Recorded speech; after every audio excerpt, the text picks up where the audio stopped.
On the afternoon of November 18th, 2021, I made arguably the riskiest move of my entire life.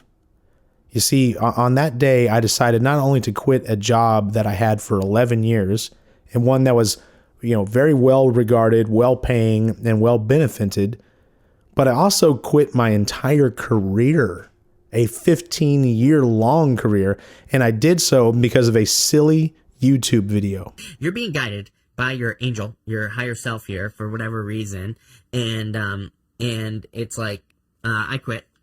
Anyway, I quit. There's an angel up here.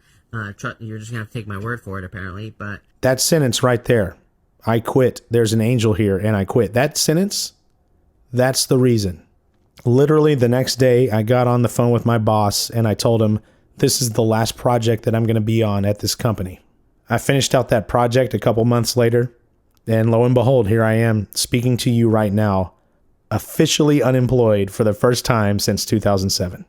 And I know what you're thinking, because it's the same thing that my close friends and my family think as well. It's like, why in the world would you throw away an entire career over a dang YouTube video? And not just a YouTube video, a single sentence, and one that only takes 5 seconds to speak.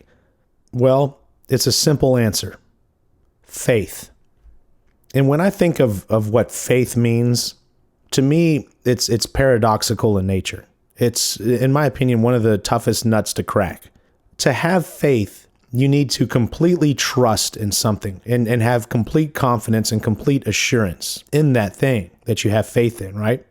But faith in and of itself is not good enough. Faith only becomes a reality when you put it to use, when you take action, when you make a leap of faith. The person making that leap of faith needs to consider it real. But the thing is, if it's overtly real, if it's an objective reality and everyone can see it, then faith would not be necessary.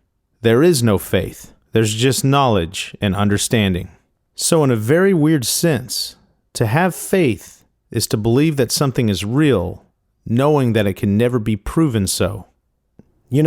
Probably the toughest pill for me to swallow in this whole journey that I've been on is letting go of the concept of realness.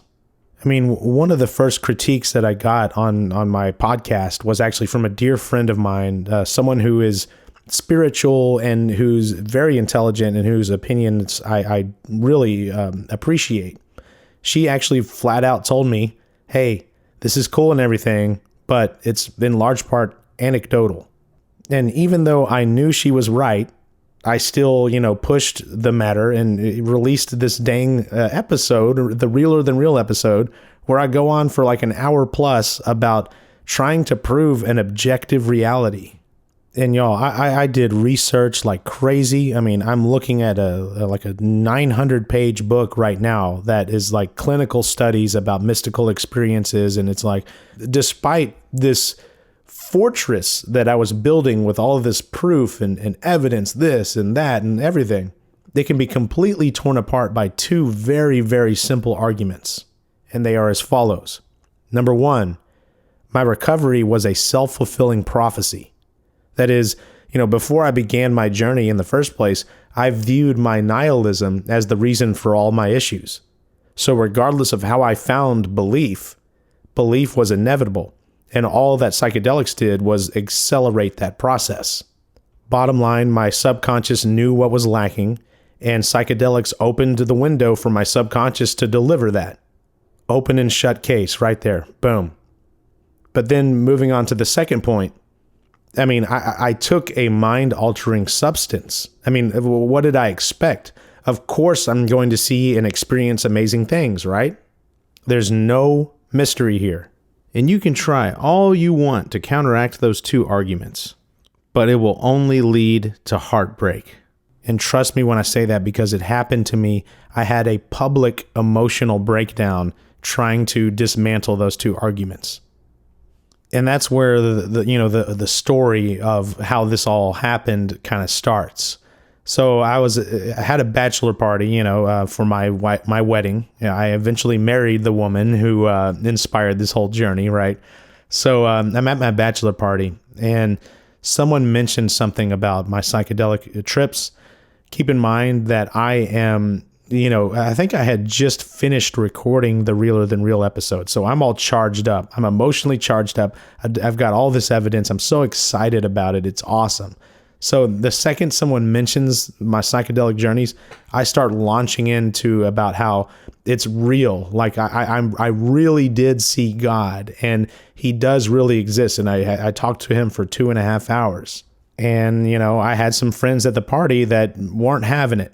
And they basically hit me with those arguments, those two. I mean, there were other arguments too, but those were the main ones. And I just didn't have an answer for it. And as much as I tried to dissect and dive into those 2 points, I really ended up looking like a fool.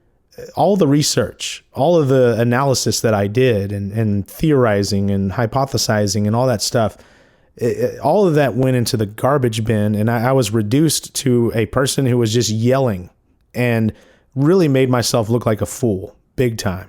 And I excused myself and went into the house, and I essentially had a friggin' emotional breakdown because, again, I'm hinging everything, my entire rebirth on this stuff being real. Like I really was talking to God, because if I wasn't talking to God, then it means nothing. And like that's the whole reason why I'm better and I have changed. And if you're saying that it's not real, and now I'm questioning that it might not be real, again, it's a rug pulled out from you moment. And I, again, lost it. I cried harder than I had ever cried, even harder than when, the worst of the worst during my separation, in my divorce that I had. I remember crying one time then. I couldn't even recognize the noises coming out of my body. And that was exactly what happened to here on my bachelor party. It was absolutely devastating to me. And that launched me into about 1.5 weeks of just really severe depression. Have you ever been depressed enough that you go to bed, like you go to sleep for the night at like 4 p.m. because you don't want to keep thinking about these miserable things that you've been thinking about? That's what I did for seriously like 1.5 weeks. I mean, I was so devastated and humiliated, no joke, I was about to take the podcast and the YouTube channel down. So how is it then that I went from a crisis of realness and severe depression, a rug pulled out from under me moment? How did I go from that to having so much faith and confidence that I quit my job, my career? Well, it all happened through a series of immensely impactful, cosmically calculated synchronistic moments. So I've mentioned synchronicity and the fact that I have had a bunch of synchronous events happen to me, like really my whole life. I've mentioned that several times on these different episodes, but we've never really dived into what exactly that means for me. And I've mentioned how I've seen consecutive numbers like 111, 222, 1111, 1212. I see that on clocks or timers, like just about all the time. I mean, it's like happens to me like a dozen times a day, basically. And that's really like the smallest little one. I mean, you really don't get much of an emotional impact from just seeing consecutive numbers. It's usually when it's like combined with other things. And I have other synchronous things happen as well, like words that sync up. Whenever I listen to like NPR or something like that, where there's a lot of talking, or a podcast or something, sometimes when I'm listening, people in real life will say the exact words as the person on the podcast that I'm listening to, and they coincide right in the moment. Or when I'm watching TV or something, and people have witnessed this, right? And that's another one. It's not very emotionally impactful. But it's really the most recent incarnations of synchronicities that I've experienced that really hit me the hardest. And we actually heard this actually happen live during one of my recordings. If you recall the No Joke episode, I actually had a synchronistic event happen to me. And what's been happening recently is when I start recording a podcast, whatever the central themes of that episode are, they actually play out in my real life in just bone-chilling, like amazing, sometimes terrifying ways. And that happened live on that episode called No Joke. And sometimes there can be a combination of multiple types of synchronicities, like I had just mentioned, that all happen at the same moment that really freak me out. And a perfect example of that came when I was editing the trip episode for trip number 4, the death. So if you recall, the central themes of that trip were, the duality of death and life and how they are both equal parts beautiful and terrifying. On that trip, I overcame my crippling fear of bringing a child into this world when God told me that the ultimate expression of love is a child. For crying out loud, I told my soon-to-be wife there in that moment that we were not only going to get married, but we were also going to have a kid. And no joke, from that day on, we began working on that. And so, we were working hard about getting pregnant. And during the week or two or whatever that I was recording that episode that deals specifically with pregnancy, I saw yet another tarot card video and the guy mentions pregnancy. Ace of Wands, the Magician, both cards of a new beginning. Even the Empress is a card of a new beginning because it can represent pregnancy or birth. And he mentions it several times in the video. The Queen of Pentacles is also a card of fertility. She has this rabbit right here, and rabbits are symbols of fertility. So for some of you, again, if you're not trying to get pregnant, I would definitely be careful here. If you are, this looks really good for pregnancy. And because a lot of that stuff, seriously comes true, I'm super happy and hopeful. So anyway, I'm editing the episode and I'm trying to find an emotionally compelling way to kind of close it all out, to get a really good anchor. And it hit me. The song.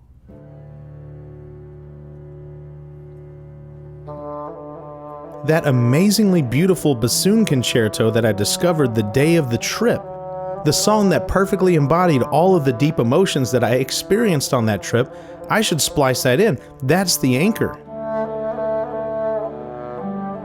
So I did. I grabbed the song and I dropped it in the Adobe Audition timeline and it began to play. And I'm listening to it and I get a rush of all of those same emotions that I experienced on the trip.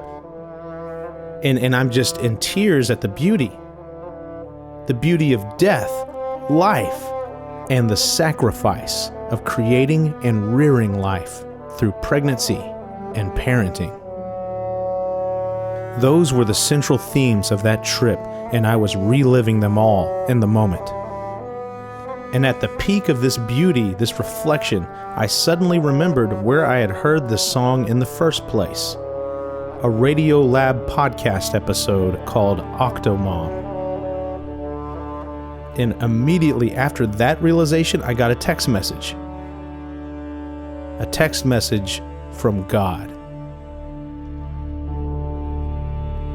Granted, it's not as if God picked up his phone and texted me, right? It was actually one of my close friends congratulating me on my recent engagement. Sounds pretty standard, right? There's nothing magical about that. But what if I told you that this message was not only from one of my best friends, but a best friend that I used to date? Actually, my first girlfriend after my divorce. And what if I told you that she not only congratulated me on my engagement, but told me about her engagement that happened the day before mine?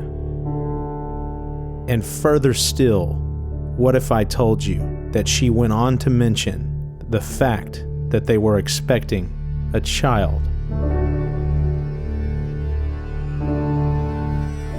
Yeah. It gets deeper though. That Radiolab episode called Octomom, where I discovered that bassoon song, you'll never guess what that episode is about, what its central themes are.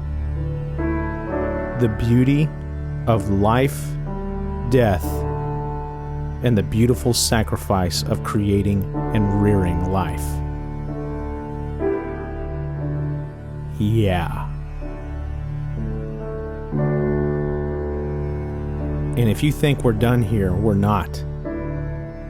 In that moment, and keep in mind, all of these overlapping synchronicities are happening within the same 2-second time frame. But in that moment, a thought occurred to me. I thought, I bet you that if I were to look at a clock right now, I would see consecutive numbers. And in the back of my mind, I'm thinking, surely that won't happen. Surely this is all, probabilistic happenstance, right? But sure enough, I looked at the clock on my laptop and it read 2:22 p.m. On the nose.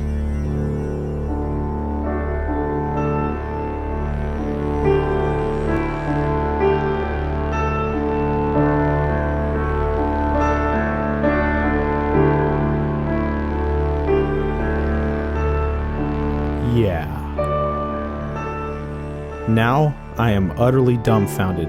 I mean, the synchronicity and shock is so potent that it is borderline terrifying. I mean, I'm swimming in a sea, like a symphony of conflicting emotions like awe and terror about the overlapping synchronicities. And further, a strange blend of emotions over the tarot pregnancy prediction being not about me, but rather about my dear friend. So I'm simultaneously sad for me and my fiancé, but also ecstatic and happy for my friend and her fiancé. It was deep and very humbling. A very powerful and profound joke.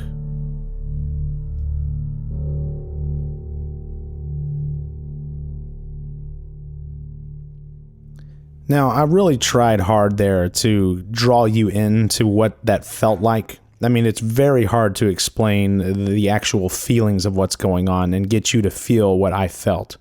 But if you had all of those things coinciding and culminating in the moment, I mean, if you aren't affected by that, and you don't think that there's something magical going on there, then all I got to say is, how do you do it? I would also say, check yourself for a pulse. Because to me, it's moments like that give me validation that what I am experiencing on my psychedelic trips and thereafter is really the work of the divine. I mean, to me, it's God. But if you don't want to believe in God or whatever, think of it as the universe grabbing you by the face and slapping you as hard as it can and being like, pay attention. This is a sign. And it was one of these signs, one of these overlapping synchronistic winks from God, even more powerful than the one I just described, that snapped me out of the week-long depression I was in after my bachelor party. So tracing our steps back to that story, I am absolutely crushed after my House of Cards proof of God arguments blew up in my face. I am in full-on crisis mode. Total wreck, but because I have to put food on the table, I can't just wallow in my misery forever. I have to work. Not only that, because I'm in management consulting, I have to travel for work. So in the midst of one of the deepest depressions I've ever had in my entire life, I have to fly out to the East Coast. During that week, I am trying my very best not to let my coworkers or clients see me sweat, but deep down inside, I am writhing in agony. And the one day that I have a glimmer of hope, the day that I get to go home to my fiancé, everything goes to hell. Flight cancellation, delays on my new flight, gate change, more delays, finally get in the air, and when we're descending into Hobby Airport, stalled airplane on the runway, another delay. We finally land, and the lady next to me mistakes my luggage with hers and takes off with my bag. The same bag that contains my suit that I will be using for my wedding a week later. The lady finally realizes she has my bag when she's about to get to her car, comes all the way back to the gate where I am. We exchange bags. I finally get in my car and speed to the grocery store because I'm thinking I might still be able to squeeze in a dinner with my fiancé to cheer me up. As I exit off of Highway 45 to the grocery store, boom, bike rally, traffic jam. 15 minutes later, I finally make it to the grocery store. I run in and out in record time. As I exit the store, I hear the unmistakable sound of a car alarm. I look in the direction of where my car was parked and I see blinking lights. It's my car. My luggage, including my suit for my wedding and my company laptop, were in that car. But as I get close, I realize there's no damage. I open the car, the luggage and the laptop are still there. Bullet dodged, but I'm still flustered and angry. So I come home, I put the groceries up. I tell my fiancé that I'm going to have a night to myself, and I hole up in my study with the door closed. And that's when things went from bad to scary. I sat down at my computer, and for a split second, I almost went down a dark path on the internet. A path that I hadn't been down on in almost a year. But instead, I opened YouTube. The first recommended video in the list was one that had been in the list for months, and I had never clicked on it. A 45-minute video of the courtroom confession of the BTK killer, Dennis Rader. Something in my mind told me to click on it, so I did. All right, Mr. Rader, I need to find out more information. And I watched every single disgusting second of it. She was basically losing control. The strangulation wasn't working on her. I stabbed her. She said either stabbed 2 or 3 times, either here or here, underneath the ribs. I listen as Dennis Rader gives a full account of all of his murders, including the murder of an entire family. First of all, Mr. Otero was strangled. Then I went over and strangled Mrs. Otero. Then I strangled Josephine, and then I went over to Junior and put the bag on his head. Josephine had woke back up, and I took her to the basement and eventually hung her. All to fulfill his sexual fantasies. Did you do anything else at that time? Yes, I had some sexual fantasies, but that was after she was hung. But it was his description of the last murder that really knocked me for a loop. Vicky was another potential victim. I went through those different phases, locked in on her, as I would call it. At 37 minutes and 25 seconds into the video, Dennis Rader is explaining how he gained entry into his last victim's house. I used Roos as a telephone repairman to get in their house. At the same time, my fiance, worried for me, is coming to check up on me. I told him that we were recently working on telephone repairs in the area. Dennis Rader mentions that he knocked on the door. Went to her and knocked on the door. And at the exact same time that he mentioned that, my fiance knocked on the door to my study.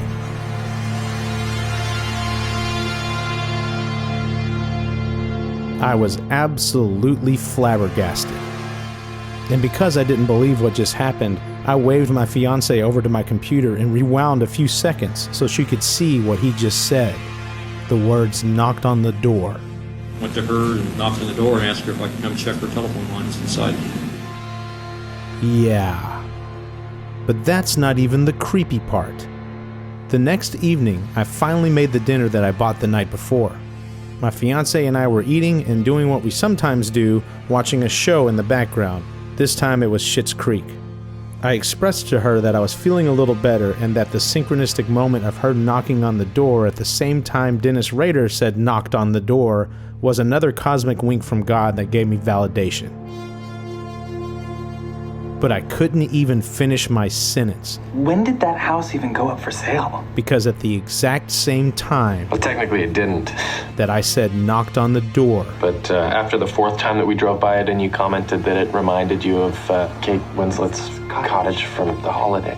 Noah Reed's character, Patrick, said the words, I just knocked on the door and asked them to call me if they ever decided to sell. knocked on the door. I just knocked on the door. Knocked on the door. So yeah. Y'all, that is a quadruple synchronistic event right there. Quadruple. I said it at the exact same time that he said it, and I was talking about the time that my fiance knocked on the door at the exact same time that Dennis Rader said it in that friggin' confession video. But we're still not done with that. So I downloaded this Bible app on my phone that, you can read the Bible and stuff. I cannot believe that I'm friggin' reading the Bible now. But regardless, I have this app and it sends you like these daily verses of the day. This is your verse of the day. So the verse of the day that I got the next day was Matthew chapter 7, verse 8. For everyone who asks receives. The one who seeks finds. And to the one who knocks, the door will be opened.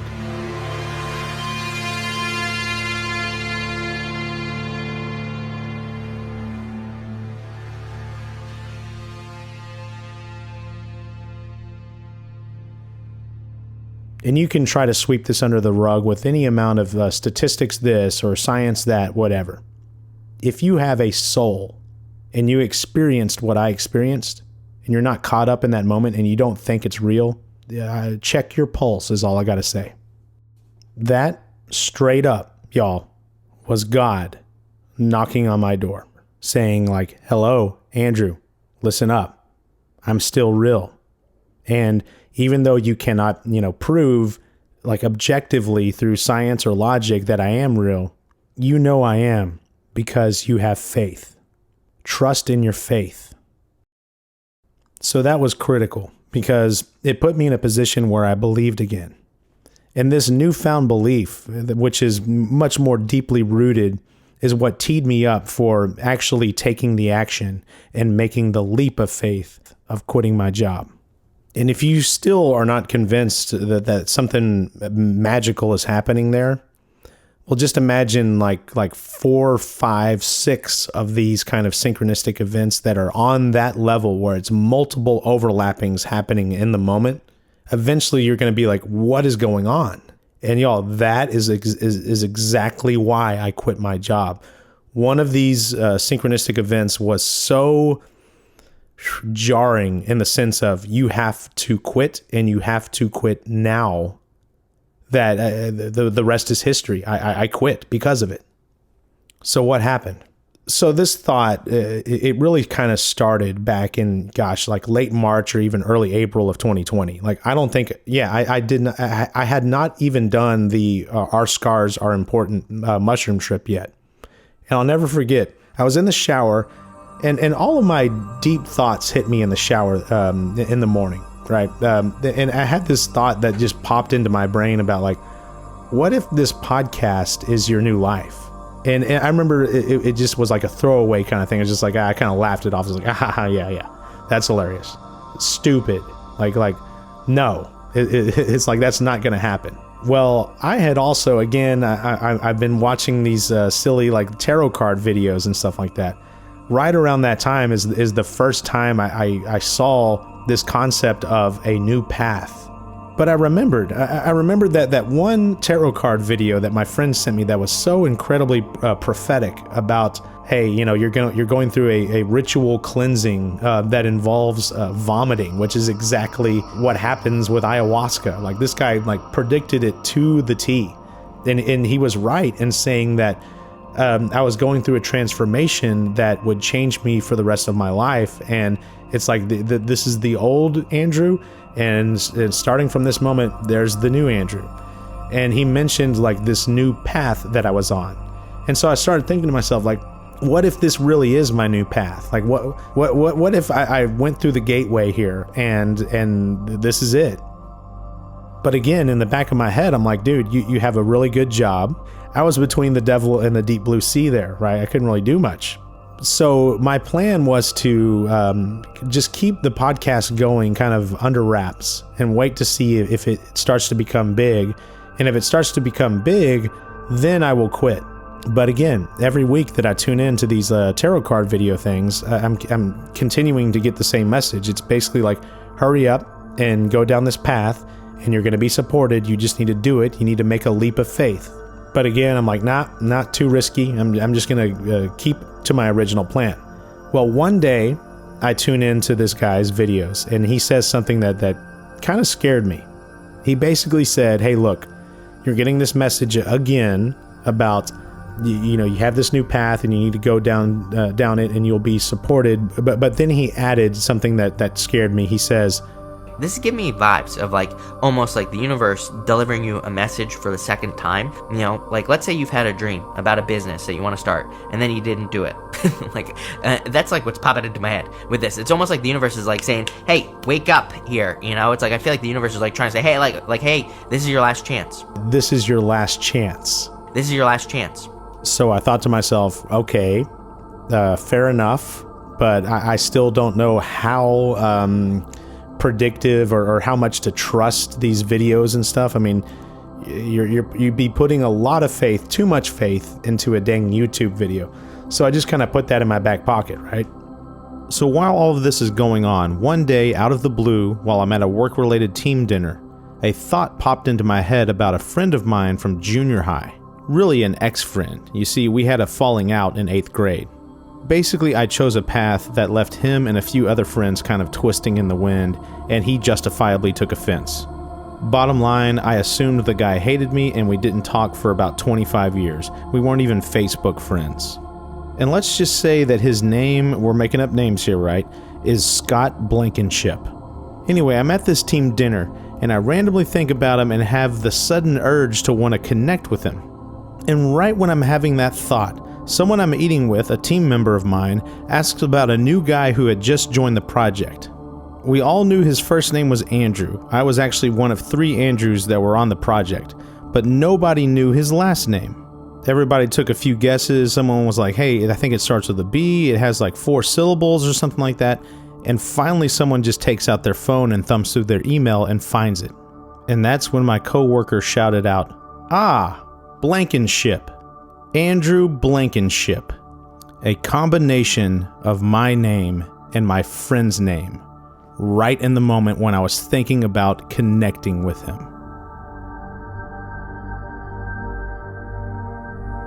And that might not sound amazing to you, but Blankenship is not a very common name. You don't come across that name every day. So I'm blown away, and that night I'm in bed and I pull out my phone and I get on Facebook to Facebook stalk him. When I pulled up his profile, to my surprise, I saw Facebook post after Facebook post about God. And I'm thinking, no way is Scott a God guy. I mean, for crying out loud, him and I used to cuss like sailors. We listened to Metallica and Pantera ad nauseum. We got into a lot of trouble together, etc. And granted, a lot can happen in 25 years, but I could not believe that he was a God guy. So with this knowledge, I took a leap of faith and messaged him. Next thing you know, I'm on the phone with the guy and we're swapping stories about how we found God. And that's when things got really crazy. So I went first, and even though he was a little taken off guard by the whole psychedelic approach, he was still blown away by my story. And then he went. And what he proceeded to say nearly gave me a freaking heart attack. He mentioned how he used to be on a dark path similar to mine, and also like me, he fluttered between atheism and agnosticism until God came to him in a lucid dream. He said it was the most emotionally profound experience of his life, and that God had told him that he was running out of time and he needed to get on the right path, and that even though he had offered to help before and was ignored, God would help him one more time. But, and this is the part where I almost dropped the phone, he said, "This is your last chance." This is your last chance. This is your last chance. This is your last chance. Yeah.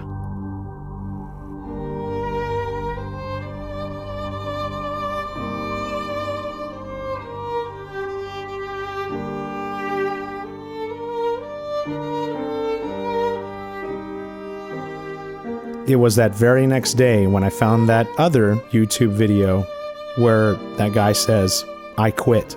I quit. Anyway, I quit. There's an angel up here. There is an angel here, and I quit. Y'all, there is an angel here, and I quit. All these questions, all these worries about, was it God I was talking to? Was it an angel or anything angelic or heavenly at all? Or was it just a splintered fragment of my psyche? That whole thing. It all became clear in that synchronistic moment. There is an angel here, and I quit. And as if that synchronicity what wasn't big enough, there was a part in the video, y'all, where he says that you're going to be going through a gateway. In the area of what you don't see coming, you have this gateway card here. There is some sort of gateway opening up for you here. And it's right on that moment that he says, "Oh, wow, my ear is ringing." So, I would go to the other side of this gateway here. I would pass through the gateway. My ear's ringing right now, by the way, Aquarius. So that could mean something to some of you. Like something so powerful happened apparently in the moment that made his ears ring. In that moment, was it exactly 12 minutes and 12 seconds into the video. And by the way, I just hit stop on my recorder at 1 hour, 11 minutes, and 11 seconds into this recording. That's not going to be the same time on this podcast episode, mind you, because I cut a lot of stuff out that I mess up on in this recording. But that's how long I've been recording. 1 hour, 11 minutes, and 11 seconds when I hit stop. That wasn't planned. Am I reading way too much into this right now? Probably so, but also probably not. And so, yeah, I quit. I quit because I had faith in all of these synchronistic events that were happening to me, that they were real. And there's no way that I can prove that they were. The only way I can prove that the only way I can even come close here is by showing people that I believe it's real by my actions, by making the leap of faith. And you will know that it's at least real to me. And the best part of all of this, y'all, is the joke. I'm always up for a good joke. I know God is too, and I got a great one for you. The very person who is the reason why I started my journey in the first place, my wife, having witnessed probably the biggest of all the synchronicities, the knock on the door synchronicity, she's not sold on it being real. She's on the fence. In fact, she's leaning more towards it not being real. Are you trying to scare me? Coming up the stairs here. Well, I'm trying to get information about a time that I was scared. So I kind of pulled a quick one on my wife a couple hours ago. Do you have time to answer a couple questions? I basically ambushed her for an interview. So tell me what you remember about that night there was that knock on the door. I wanted to hear her thoughts on the whole knock on the door synchronicity that she witnessed. What do you remember? Needless to say, she did not want to be interviewed. But I eventually got it out of her. At one point, you came and tried to check up on me, right? And so tell me what you remember from that. I knocked. Yep. And then you made me listen to some knock because I knocked when something knocked. You're knocked together. Yeah. You remember it? You were like, oh my God, this just happened. Watch. Yeah. You were watching something. Yes. Yeah, it was that BTK killer. Yeah, and we knocked together. Yes. Yeah. And then you made me listen to how we knocked together. Yeah. And so for proof. Yeah. And what did you think about that? Were you just like, well. A little bit, yeah. You were kind of like, no coincidence. Yeah, like no big deal. Like it's not what he's thinking. It's just it just happens. I mean, that happens. Okay, fair enough. And so now tell me what you remember about the next night when I actually cooked dinner.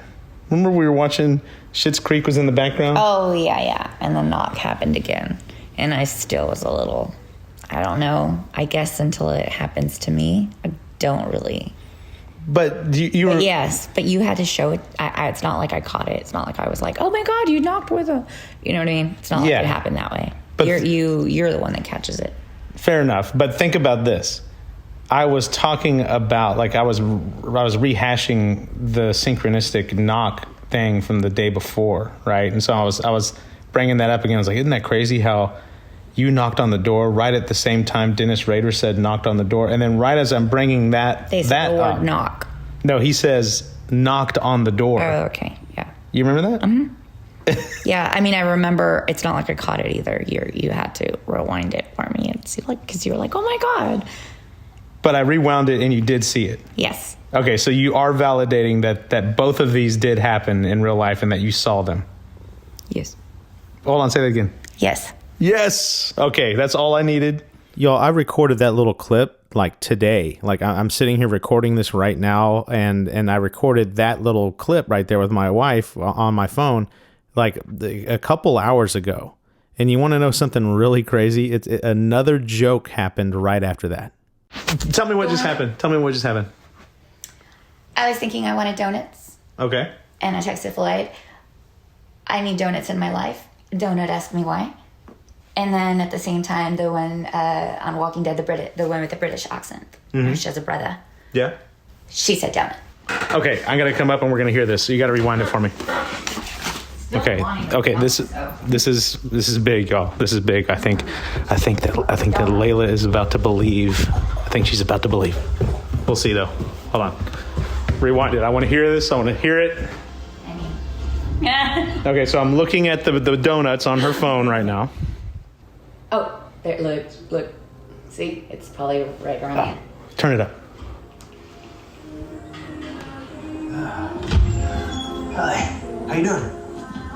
Just got a fresh batch of donuts out of the oven.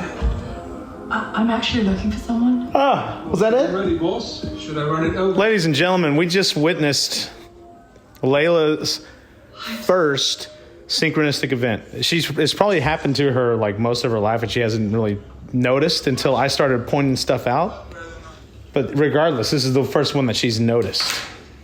High five. Welcome to the club. You'll start noticing more of those. My wife, having just expressed kind of like neutrality on this whole synchronicity realness thing, experienced a synchronicity of her own involving donuts. And then she took a leap of faith and went and bought some, and they were delicious. So what did you just do? Voodoo. What Voodoo donuts. What kind of voodoo did you do just now? Got us some donuts. She's had a synchronistic moment with donuts, and I'm looking at a box full of fancy ass donuts. Look at those. I'm scared to even touch them. Oh. No. You. Bye. I want all of them. Give me them. It's great. I still don't think that she's sold on this being real, but that is great. You can't write better humor than that. But the thing is, I really don't care anymore. And I don't mean that from like a blasé kind of standpoint either. To me, even though I love my wife so much and she's the reason why I went on this journey and found God and I believe that all of this is real and so on and so forth, the fact that she's witnessed a lot of these synchronistic events and one of the most profound ones and admits that they did actually happen is all I need. I mean, if someone will at least admit to hearing a synchronistic thing that I hear, I mean, that might as well be God saying, hey, this is proof that it's 100,000% real. And the reason I say that is because God will never, ever, ever, ever offer up any actual proof, not in a billion years. There will always be an embedded trapdoor of doubt and deniability, and it will always be a joke. But with that joke, the fact that God allows others to see what I see, regardless of their doubt, to me, that is God showing proof in a universe that is structured and governed by jokes. The default currency is jokes, and all transactions are made with jokes. And so when someone sees something that I see, but they don't agree, it's as if God is saying, hey, I've set up the universe as a giant joke, and I thus have to play by the rules, so I'm going to deliver the truth to you in joke format. There will always be a trapdoor of doubt, but that's the joke. And you know I love a good joke, but you know what's really up. Wink, wink, nudge, nudge. And it is because of that validation, that joke from God, that wink and that nudge, that I quit.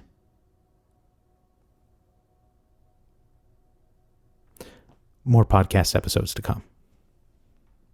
Stay tuned. And sorry for that false ending there, but I had to squeeze this last part in because I freaking forgot it.